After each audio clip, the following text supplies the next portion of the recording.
might have encountered the central dogma of molecular biology in your previous lessons, which goes like this.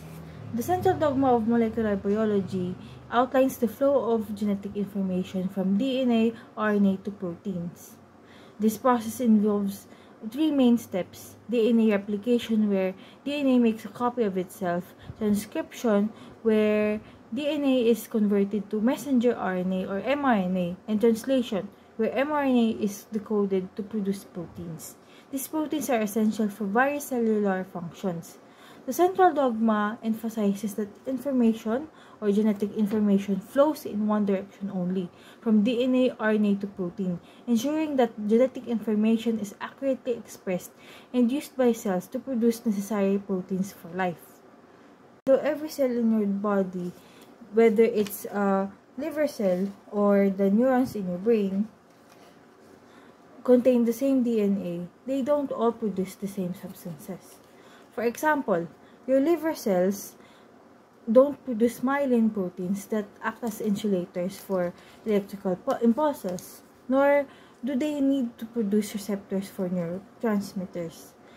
Conversely, your neurons do not produce albumin and are not involved in metabolism. Ultimately, they are both different specialized cells that have their specific functions. What a disaster it would have been if your neurons suddenly produce bile. Of course, this does not happen because your cells have a sophisticated system called gene regulation. The regulation of gene expression ensures that the right proteins are produced in the right cells at the right time, allowing your body to function properly. Gene regulation is a control system for your genes, turning them on or off as needed to make sure your body works properly. Imagine your genes are like switches in a house. Some lights need to be on all of the time, like the lights in your living room. Others only need to be on at certain times, like the bathroom light when you're brushing your teeth. Having all of the lights on, or at least having them on even you don't need it, is a massive waste of energy and resources. Same goes for our cells.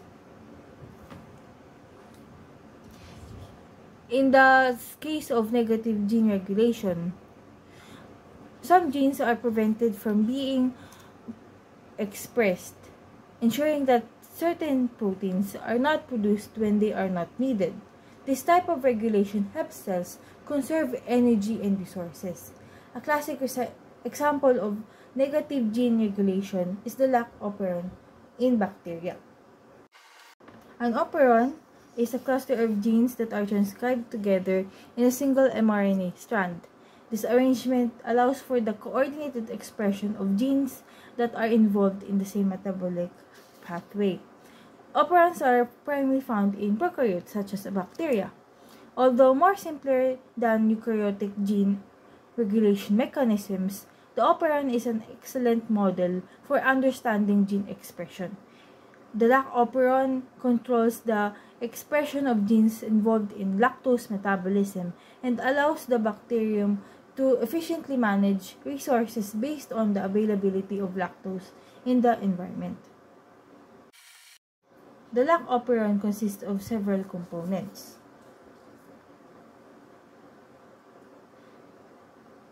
The structural genes LAC-Z, LAC-Y, and LAC-A, the regulatory gene LAC-I, the operator region in LAC-O, and the promoter region LAC-P.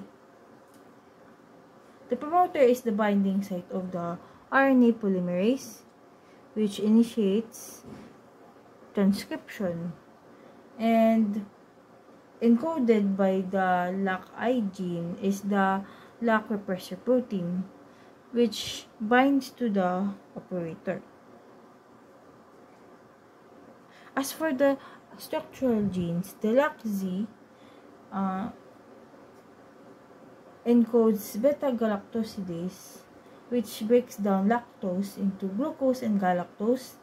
The LAC-Y gene encodes for permease, which facilitates the entry of lactose into the cell, while the LAC-A gene encodes transacetylase, tasked to add the acetyl group to galactose. The bacteria both uses glucose and lactose as a source of energy. However, there is a preference for glucose since it requires fewer steps and less energy to break it down than lactose. However, sometimes glucose isn't available and lactose will be used. When lactose is not available, the LAC repressor binds tightly to the operator, preventing the transcription of the RNA polymerase. However, when lactose is present, the LAC repressor loses its ability to bind to the DNA, specifically to the operator, due to the conformational change when lactose or allolactose binds to the repressor protein. It floats off the operator, clearing the way for the RNA polymerase to transcribe the operon.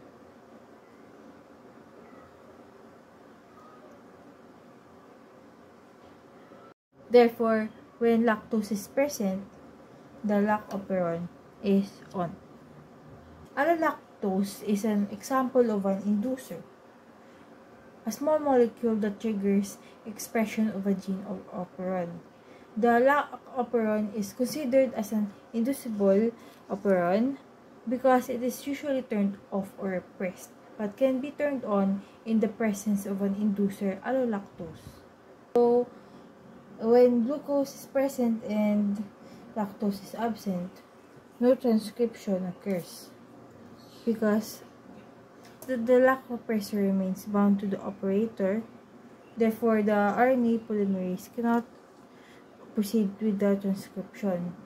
Also, the CAMP levels are low because glucose levels are high. So, the CAP is inactive and cannot bind to the DNA. Glucose is present while lactose is present as well. When this occurs, there will be low level transcription of the LAC operon. The LAC repressor is released from the operator because the inducer or the allolactose is present. The CAMP levels, however, are low because glucose is present. Thus, the CAP remains inactive, cannot bind to the DNA. So, transcription only occurs at the low leaky level.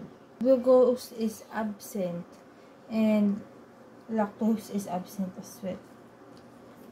When this happens, no transcription of the LAC operon occurs. So, CAMP levels are high because glucose levels are low. So, the CAP is active and will be bound to the DNA. However, the LAC repressor will also be bound to the operator due to the absence of allolactose, acting as a roadblock to the RNA polymerase, preventing transcription. Lastly, when glucose is absent while lactose is present, strong transcription of the LAC operon occurs. The LAC repressor is released from the operator because of the inducer presence. And the CAMP levels are high because the glucose is absent.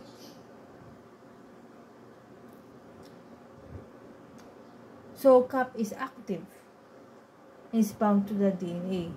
CAP helps RNA polymerase to bind to the promoter, permitting high levels of transcription.